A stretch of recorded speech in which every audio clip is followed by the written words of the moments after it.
Hay nako naman anak, ano ka ba naman? Sa dinami-dami ng lalaki sa mundo talagang yan lalaki pang yan ang pinili mo? Ano ba nakita mo dyan? Mas mahirap pa yata sa atin yan. Reklamo ng ina nang ipakilala ni Cathy ang kanyang nobyo.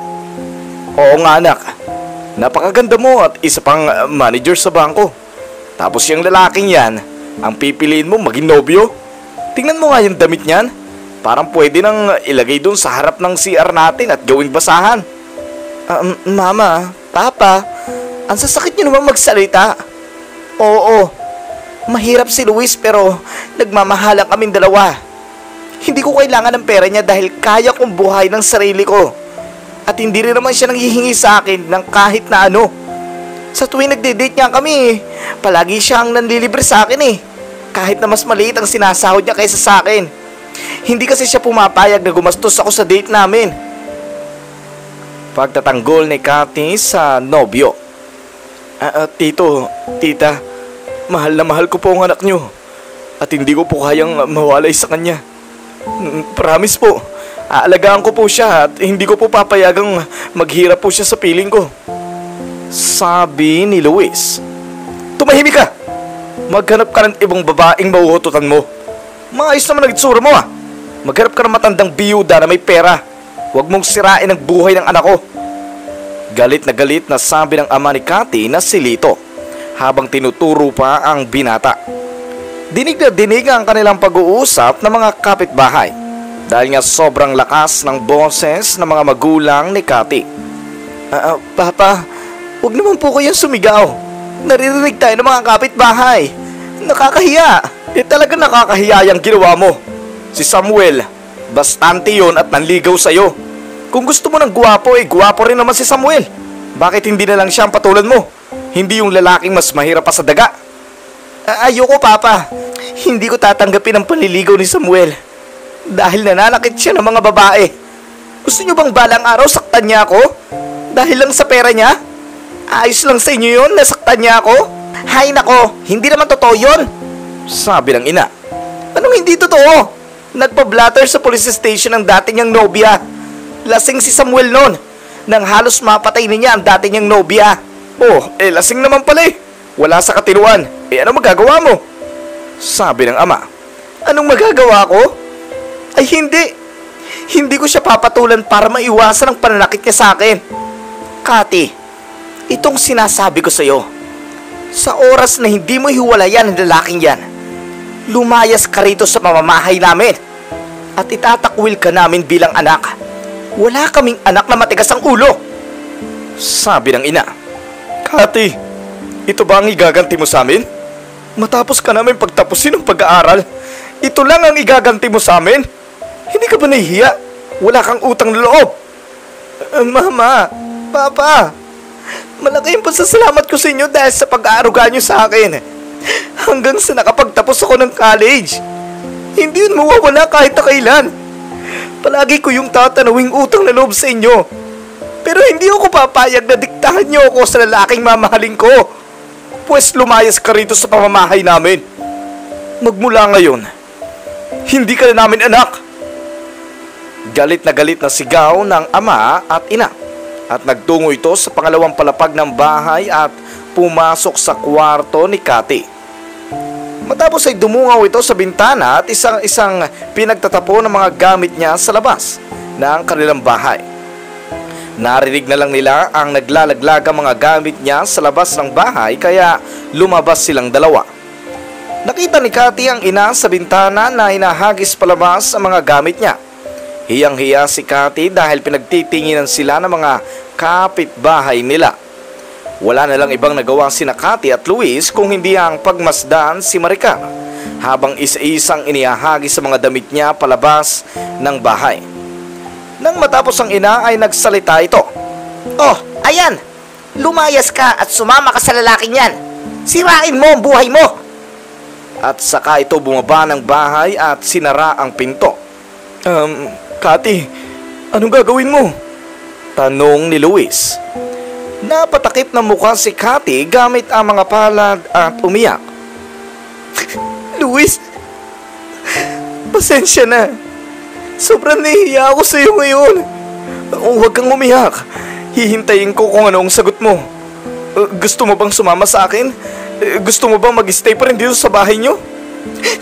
Luis, sasama ako sa iyo. Pinalayas na ako ni na mama at itinakwil kaya wala na akong magagawa. Pero Kati, hindi mo pwedeng putulin ang ugnayan mo sa mga magulang mo. Magulang mo sila. Kahit ano pa mangyari, nanay at tatay mo pa rin sila. Ayoko masira ang ugnayan mo sa kanila nang dahil sa akin. Pero wala akong ibang magagawa kung hindi ang mamili sa pagitan yung dalawa. Hindi ako pwedeng nasa gitna nyo. Ganun ba? Ganun mo ba talaga ako kamahal, Kati? Mahal na mahal kita, Luis. Nakikita ko ang sarili ko. Natatanda kasama ka. Maraming salamat, Kati. Pinapangako ko sa yung hindi mo pagsisisihan yan. Tinulungan siya ni Luis na ligpitin ang mga gamit niya. Nag-arkila sila ng tricycle para dalhin ang mga gamit ni Kati sa kanyang inuupahang maliit na kwarto. Sobrang liit lamang nito at talaga namang pang 2 tao lang ang pwedeng tumira dito. Kahit papaano ay nasa loob naman ang CR at lababo. Luis, magkano renta mo rito? Tanong ni Kati habang pinagmamasdan ang kwarto. 3,000 ang renta ko rito. Ako lang naman mag-isa. Nasa Zambales ang parents mo, di ba? Hindi ka ba nila binibisita rito? Hindi nila ako binibisita rito. Sila ang bumibisita sa akin. Siya nga pala. Pasensya na ha, kung ganito lang kalit ang kwarto ko. Nahihiya talaga ako sa'yo. Gusto mo bang lumipat sa mas magandang kwarto? Ako na ang bahala. Ani ni Kati. Hindi kita pipigilan na maghanap ng mas magandang kwarto rito. Nakakahiya naman talaga itong inuupahan ko. Hindi naman sa ganoon. What I mean is maghanap tayo ng kwarto na mas makakagalaw tayo. Kahit 7K a month, okay na yun sa akin. Sige, maghahanap ako bukas dahil wala naman akong pasok bukas. Thank you, Luis. Nang sila'y maghapunan ay bumili lang sila ng kanin at ulam sa labas. Tinamad na kasi sila magluto sa utos na rin ni Kati. May nakitang relo si Kati sa isang aparador. Tiningnan niya itong mabuti. Sigurado siyang mahal ang relong yon. Sa'yo to, Luis? Tanong ni Kati. Nagulat si Luis dahil dapat ay nakatago ang relong yon. Alam niyang sa unang tingin pa lang ni Kati ay mababatid dito na hindi basta-basta ang relong iyon. Hindi, napulot ko lang yan nung isang araw. Wow! Alam mo bang sobrang mahal ito? Last time I check, nakalagay ito ng 50,000. Ganun ba? Ang mahal pala talaga niyang relong yan. Pagpapanggap ni Luis. Oo, matagal ko nang gustong bilhan yan si Papa pero hindi ko lang siya mabilhan dahil may iba pa akong priorities. Talaga? Di ibigay mo na lang yan sa Papa mo. Huwag na. Kung hindi mo ito gagamitin, pwede mo itong ibenta. Malaking tulong na rin yun sa'yo. Nakahinga na maluwag si Luis dahil kahit papaano ay hindi naman nagduda si Kati sa kanya. May isang lihim kasi si Luis at ito ay hindi talaga siya mahirap. Isa siyang anak ng bilyonaryong nagpapanggap lamang siyang mahirap dahil nais niyang makatagpo ng babaeng mamahalin siya sa kung sino siya at hindi dahil sa dami ng pera niya. Marami na siyang naging nobya noon ngunit lahat ng yon ay hindi nagtagal dahil napapansin niyang mahal lang siya ng mga ito dahil sa pera niya. Panay ang pagpapabili sa kanya ng mga ito ng mga mamahaling gamit. Palagi nauuwi sa pagkasawi ng kanyang puso ang mga relasyon niya. Nang malaman ito ng kanyang ama ay nagbigay ito ng suwesyon sa kanya. Ang kanyang ama nagsabi sa kanya na magpanggap siyang mahirap para hanapin ang babaeng magmamahal sa kanya ng tunay. Ginawa nga yun ni Luis ngunit sa nakalipas na 2 babaeng sinubukan niya, parehong iniwan siya ng mga ito at ipinagpalit sa mga lalaking may propesyon. Ang isa ay abogado at ang isa naman ay seaman. Samantalang siya ay nagpakilala bilang konduktor ng bus. Doon ay napagtanto niyang napakahirap pala talagang maging isang mahirap. Hindi may iwasan ang diskriminasyon. Nagkaroon din siya ng prejudice sa mga babae at inisip niya nga pare-pareho lang ang mga babae na mga mukhang pera. Ngunit nagbago yon na makilala niya si Cathy. Unang kita pa lang niya sa dalaga ay nahumaling na siya rito. Niligawan niya ang dalaga at tinanggap naman ng dalaga ang panliligaw niya hanggang sa naging sila. 3 buwan na magmula nang maging sila. 3 buwan na niyang inililihim ang buong niyang pagkatao rito. Wala na siyang ibang mahihiling pa. Sigurado siyang si Cathy na ang babaeng matagal na niyang inihintay na dumating sa buhay niya. Balak naman niyang sabihin ang katotohanan sa dalaga. Katunayan niya ay gusto niya itong sabihan niya yon, ngunit pinangungunahan siya ng kaba at hiya. Hindi pa niya ito kayang sabihin pero aniyay, hindi naman niya kailangang magmadali. Kinabukasan ay naghanap na si Luis ng mga magandang kwarto para sa kanila ni Cathy. At may nahanap naman siyang maganda at maluwag. 7,000 kada buwan ito. 1 buwang advance at 1 buwang deposit. Kailangan nilang magbayad ng 14,000 saka sila pwedeng lumipa. Nang dumating galing sa trabaho si Cathy ay kaagad din silang lumipat sa bago nilang natipuhang kwarto. Mas malawak na ito kumpara sa noong una. Dumating ang araw ng sahod ni Cathy. Naggrocery sila ni Luis sa isang supermarket. Nagring ang phone ni Cathy kung kaya sinagot niya ito at ito ang kanyang ina. Cathy, ngayon na ang sahod mo, di ba? Bakit hindi mo kami pinapadala ng papa mo? Huwag mong sabihin tinalikuran mo na ang pagsustento sa amin. Tandaan mo, tinakwil ka lang namin bilang anak pero hindi ibig sabihin nun na hindi mo na kailangan magsustento sa amin. Sabi ng ina. Opo, mama. Hindi ko naman po kinakalimutan yun. Isesend ko po sa inyo sa GCash mamaya. Dalihan mo na dahil mamamatay na kami sa gutom. Sige po. At ibinaba na nila ang kanilang phone. Ano raw sabi ng mama mo? Tanong ni Luis. Gusto niya ako mag-send ng pera sa kanila. Wait lang ha. Magsesend lang ako sa kanila. At nag-send na nga ng 5,000 si Cathy sa kanyang ina.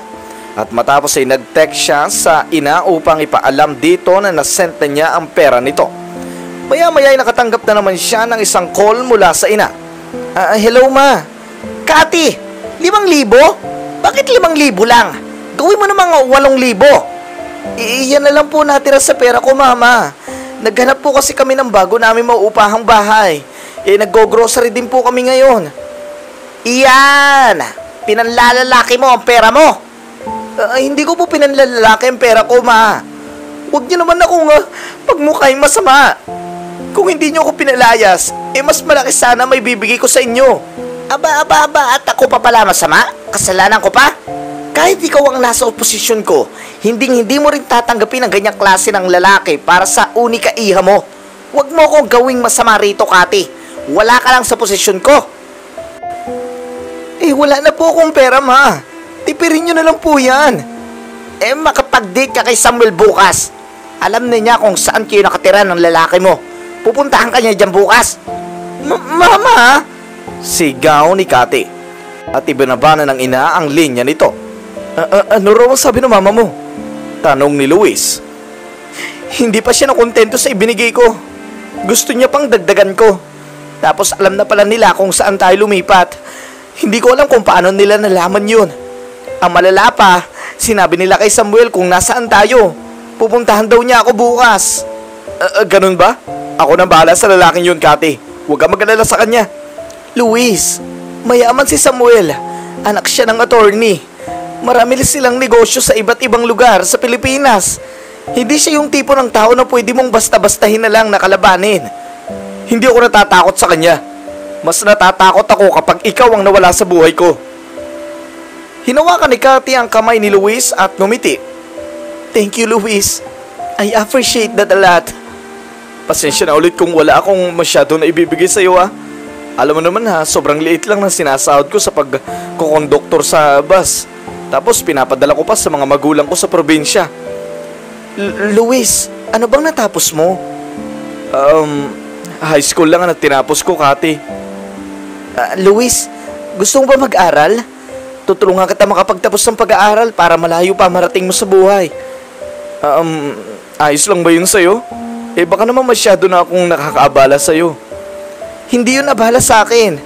Basta'y makatulong lang ako sa iyo, masarap na yun sa pakiramdam. Ngumiti si Luis. Lalo siyang humanga kay Cathy.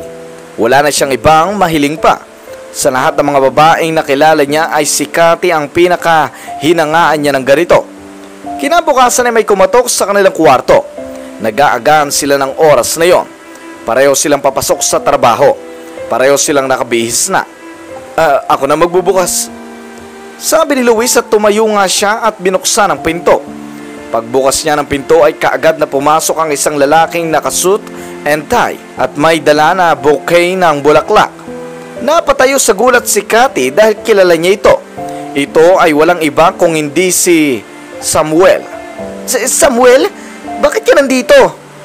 Pinagmasdan ni Samuel ang buong paligid. May panghusga sa isipan niya dahil naliliitan siya sa apartment. Cathy, ano ka ba naman? Dito ka nakatira? Paano mo nagagawang tumira sa ganitong kaliit na kwarto kasama ang konduktor na yan? Samuel, umalis ka na.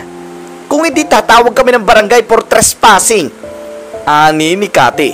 Pare, ikaw pala si Samuel pinagmamayabang sa akin ng mga magulang ni Cathy, sabi ni Luis. Nilingon ni Samuel si Luis. Oh, ikaw pala yung konduktor. Masaya ka bang maging palamunin ni Cathy bilang lalaki? Hindi ka ba nahihiya sa umaasa ka sa isang babae? Hindi ako umaasa kay Cathy. May sarili akong pera. Huwag ka magsinungaling. Mahal mo si Cathy dahil sa pera niya. Nilingon naman ni Samuel si Cathy. Cathy, may dala akong bulaklak for you. Binigyan ko nga pala ng 20,000 ng parents mo dahil kulang daw yung perang ibinigay mo sa kanila. Ano? Binigyan mo sila ng pera? Hindi makapaniwalang tanong ni Cathy. Oh, anong masama kung bigyan ko ng pera ang future in-laws ko? Umalis ka na, Samuel. Bago pa man kita kalad ka rin palabas ng bahay, sabi ni Luis. Nagkatitigan ng masama sina Luis at Samuel. Matapos magkatitigan ay ipinatong ni Samuel ang bulaklak sa mesa. Itong bulaklak mo, Cathy. Bumalik ka na sa bahay dahil nag-aalala na kami para sa'yo. Hihintay ka namin doon. At saka lumabas ng kwarto si Samuel. Kinuha ni Luis ang bulaklak at itinapon ito palabas ng kwarto. Napalingon si Samuel dahil narinig niya ang ingay mula sa likod. At doon ay nakita niya ang mga bulaklak na tinapon ni Luis. Ngunit nagpatuloy rin siya sa paglalakad papalayo. Ihahatid na kita sa trabaho mo, Cathy. Baka mamaya inaabangan ka lang pala na lalaki yung sa labas. Thank you, Luis. I'm sorry talaga sa na ganito ang family ko. Sobrang hiyang-hiya ako sa iyo. Tinapos lang nila ang pagkain nila at umalis na rin sila ng bahay. Inihatid ni Luis si Cathy sa trabaho at siya naman ay umuwi sa kanyang ama. Ngunit nagpaalam siya kay Cathy na magtatrabaho na siya bilang konduktor. Pag-uwi niya sa bahay ay kinausap niya ang ama. Papa, may good news po ako sa inyo. Ano yun, anak? Nakita ko na po ang babaeng mamahalin ko sa habang buhay. Napangiti ang ama. Ganun ba? Sigurado ko bang hindi pera ang habol ng babae yan sa'yo? Sigurado po ako roon, Papa. Dahil pumayag siyang itakwil ng sarili niyang mga magulang para sa akin. Ramdam ko pong puro po ang pagmamahal niya para sa akin. Mabuti kung ganun. Hindi mo pa ba nasasabi sa kanya ang totoo mong pagkatao? Hindi pa po, pero sasabihin ko na po sa kanya mamaya para matapos na po mga suliranin namin sa buhay. At para po matanggap na rin po ako ng pamilya niya. Ayoko po siyang bigyan ng mga problema. Siguradong hindi madali na ipagtapat sa kanya ang totoo. Kaya kung ako man ang maging reaksyon niya, tanggapin mo ang lahat ng yon at suyuin mo siya. Alam ko, Papa, matagal ko na po talagang gustong sabihin sa kanya ang totoo. Hindi lang po ako makabuelo, pero ngayon, buo na po ang loob ko. Proud ako sa iyo, anak. Sana nga siya na ang babaeng para sa iyo. Salamat po, Papa. Alas 5 ng oras ng uwi ni Cathy. Alas 6 na ng gabi ngunit hindi pa rin ito nakakauwi. Maaring na traffic lamang ito ngunit hindi pa rin palagay si Luis kaya tinawagan niya ang nobya. Ang kaso ay hindi niya ito makontak. Tila ba nakapatay ang phone nito. 9 na ng gabi ngunit hindi pa rin ito umuuwi. Kaya naman naisip niyang baka sa pilitan itong pinauwi ng mga magulang nito. Kaya naman nakapagpasya na siyang umuwi siya sa kanyang apartment sa Ortigas at nagsuot ng pinakamamahalin niyang kasuotan. Suit and tie ito. Inayos din niya mabuti ang kanyang sarili. Matapos ay kinuha niya ang kotse sa parking area at sinakyan ito papunta sa bahay ng mga magulang ni Cathy. Pagdating niya sa bahay ay nagulat siya nang makitang isinasakay ni Samuel si Cathy sa kotse nito. Dali-dali siyang bumaba ng kotse at nilapitan ang nobya. "Anong ginagawa mo, Samuel?" Takang-taka ang lahat kung bakit galing sa isang magarang sasakyan si Luis at kung bakit napakayaman ang datingan nito kumpara noon. Malayong malayo ito sa dating Luis. Kahit si Cathy ay nalilito rin. Ikaw?" sabi ni Samuel. "Oo, ako nga," ani ni Luis at hinablot si Cathy mula sa kamay ni Samuel. "Tantanan mo, nobya ko. Maghanap ka ng ibang babaeng magugustuhan ka rin. Hindi yung pinagsisiksikan mo sa sarili mo sa babaeng ayaw sa'yo. Hindi ka ba nahihiya?" Litong-lito mga magulang ni Cathy. Teka, Luis. Saan mo kinuha ang kotseng sinasakyan mo?" "Galing po sa dugo at pawis ko yan. Tito, tita." Huwag ka magsinungaling. Saan mo ninakaw yan?" ani ni Samuel. "Hindi ko yan ninakaw at hindi ko kailangan patunayan sa'yo." Tiningnan ni Luis si Cathy mula sa mga mata. "Cathy, may ipagtatapat ako sa'yo. Huwag ka sana magugulat at masasaktan sa sasabihin kong ito." Naguguluhan si Cathy. Ano ba yun, Luis? "May dapat kang malaman tungkol sa totoong pagkatao ko. Hindi ako isang konduktor. Isa ako negosyante at isang milyonaryo. Nagpanggap lang ako mahirap para mahanap ang babaeng mamahalin ko. At mamahalin ako bilang tao at hindi dahil sa pera ko." Nanlaki ang mga mata ng mga magulang ni Cathy sa gulat dahil sa kanilang nalaman. Ha? Totoo ba yan, Luis? Ani ni Cathy. Pasensya na, Cathy, kung inilihim ko yun sa'yo." Hindi makapagsalita si Cathy. Naguguluhan pa rin siya. Isa iyong malaking revelasyon para sa kanya. Ahoy, konduktor! Ano bang pinagsasabi mo sa kanya? Huwag ka magsinungaling. Paano ka naman magiging milyonaryo mas mahirap ka pa sa daga? Cathy, huwag mong sabihing naniniwala ka sa lalaking yan. Cathy, naalala mo ba yung relo na nakita mo sa kwarto ko na mamahalin? Tinanong mo ko noon kung saan ko yun nakuha at ang sabi ko ay napulot ko. Pero hindi ko talaga hinapulot. Ako talaga may-ari ng relong yun. Ako mismo ang bumili nun. Napatakip ng bibig si Cathy sa gulat.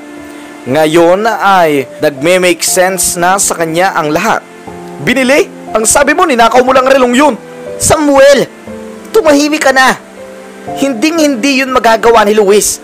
Hindi niya kaya magnakaw. Pagtatanggol ni Cathy sa nobyo. Nagsalita si Lito.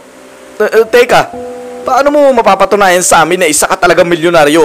Oo nga, hindi mo pwedeng kunin sa amin ang anak namin hanggat hindi mo napapatunayan sa amin na mayaman ka talaga, sabi ni Maricar.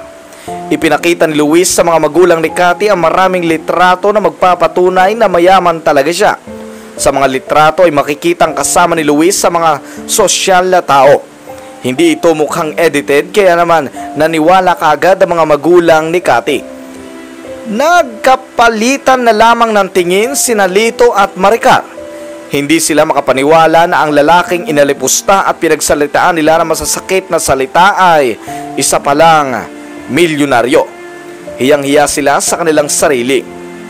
Tito, tita, huwag niyo pong sabihin nagpapaniwala kayo sa lalaking yan.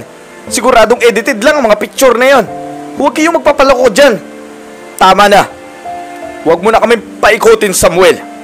Mayaman siya at yun ang totoo. Tanggapin na natin yun. Ani ni Lito. Ano nga ibig sabihin nito? Naiinsultong saad ni Samuel. Ang ibig sabihin ay kailangan na nating tanggapin na sila talaga ang nagmamahalan. Hayaan na natin sila. Ani ni Lito. Oo, wow! Bigla nagbagong ihip ng hangin, Tito. Porket nalaman mo lang na mayaman na lalaki yan, bigla ka na lang pumayag. Ang ibig sabihin nun, kaya niyang buhayin ang anak namin. Wala na kaming dahilan para pigilan ang pagmamahalan nila, sabi ni Lito. Bakit hindi nyo na lang aminin na mga mukha kayong pera? Ibalik nyo sa akin ang mga perang naibigay ko sa inyo. Ani ni Samuel. Anong naibigay? Naibigay mo na yon. Hindi ka namin pinilit na ibigay yun sa amin. Ikaw ang nagkusa. Ani ni Maricar. Tinanggap nyo yun kapalit si Cathy. Nagsalita si Luis. Tito, tita, magkano po ang halaga ng lahat ng perang naibigay niya sa inyo? Aabot din yun ng 30,000 lahat-lahat. Ani ni Maricar. Kumuha ng pera si Luis sa kanyang kotse. Binilang niya yon at inilagay sa bulsa ng pantalon ni Samuel. Oh, ayan. Siguro naman wala nang utang ang pamilya ni Cathy sa'yo. Pwede ka nang umalis. Masama ang loob ni Samuel na pumasok sa kanyang kotse. Sobrang lakas ng pagkakasara niya sa pinto. At matapos ay umalis na rin ito. Hindi na nito ipinagpilitan pa ang sarili kay Cathy. Dahil nga wala na sa side niya ang mga magulang ng dalaga. Naiwan si Luis kasama ang buong pamilya ni Cathy. Nagtinginan na lamang sina Lito at Maricar at hindi alam kung paano kakausapin si Luis. Hiyang-hiya sila rito. Sobrang tahimik nila. Hanggang sa nagkaroon ng lakas ng loob si Lito na magsalita. Luis, pasensya na nga pala sa mga masasamang salitang nasabi namin sa iyo noon ha. Oo nga Luis, sana'y maintindihan mo na iniisip lang namin ang future ng anak namin. Gusto kasi sana naming responsable ng lalaki mapangasawa niya. Yung kaya siyang buhayin. Dagdag ni Maricar. Naiintindihan ko po yun, tito, tita. Masaya po ko dahil hindi ako iniwan ni Cathy hanggang sa dulo. Palagi siyang nandiyan para sa akin para tulungan ako. Dahil doon, nakumpirma kung siya talaga nag-iisang babae para sa akin. Mukhang nagulat din ang anak namin sa revelasyon mo, Luis. Mabuti pa ibigyan muna namin kayo ng time sa isa't isa na makapag-usap. Sabi ni Maricar. Oo nga, ingatan mo ang anak namin ha. Tara na Maricar. Ani ni Lito. At pumasok na sa loob ng bahay ang mga magulang ni Cathy. Naiwan sa labas sina Cathy at Luis. Tahimik pa rin si Cathy. Cathy, ayos ka lang ba? Ayos lang ako. Patawarin mo sana ako, Cathy. Wala yun. Medyo masama lang loob ko, kaunti, pero siguro naman may dahilan ka para magsinungaling sa akin. Ikukwento ko sa iyong lahat. Pumasok sila sa loob ng kotse at dito'y kinuwento nga ni Luis ang lahat ng pamimera ng mga dating nobya niya sa kanya. Dito ay naunawaan ni Cathy kung bakit kinailangan ni Luis na magpanggap na mahirap sa kanya. Yun pala ang dahilan mo, Luis. Huwag ka mag-alala. Wala akong galit sa'yo. Ang importante ay tanggap ka ni na mama. Kahit pa pera lang ang gusto nila sa'yo. Wala akong pakialam sa kung ano ang gusto nila sa akin. Ang gusto ko lang ay kung ano ang gusto mo sa akin. Ikaw ang pakasalan ko, kaya ang opinion mo lang ang pinaka-importante sa akin. Matapos ang araw na yon ay mainit na ngang tinanggap ni Lito at Maricar si Luis. Sa tuwing bibisita si Luis sa bahay ni Maricar ay palagi nila itong pinagsisilbihan na parang isang presidente ng bansa. Kung dati binababa nila ito, ngayon ay ang tataas ng tingin nila rito. Bagamat nahiya sila ay nagmo-move on na lamang sila at bumabawi kay Luis. Nanumbalik din ang relasyon ni Cathy sa kanyang mga magulang at umuwi na rin si Cathy sa bahay ng kanyang mga magulang. Sa huli, ang importante ay natapos din sa wakas ang problema nila. Matapos ang 1.5 taong relasyon ay nagpasya na sina Luis at Cathy na magpakasal at matapos ang 2 taon pa ay binayaan sila ng Panginoon ng isang kambal na anak, isang lalaki at isang babae. At dito na nga po nagtatapos ang kwento para sa araw na ito. Matagal pong nawala ang Dagi TV dahil medyo na busy lang po.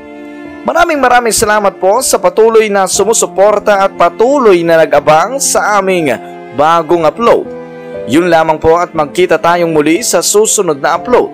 Sa mga bago pa lang ay mag-subscribe na kayo. I-hit na rin po ang notification bell nang sa ganoon ay palagi kayo ma-update tuwing meron tayong bagong upload. Yun lamang po, itong muli ang Dagi TV. Nagpapaalam. Peace out.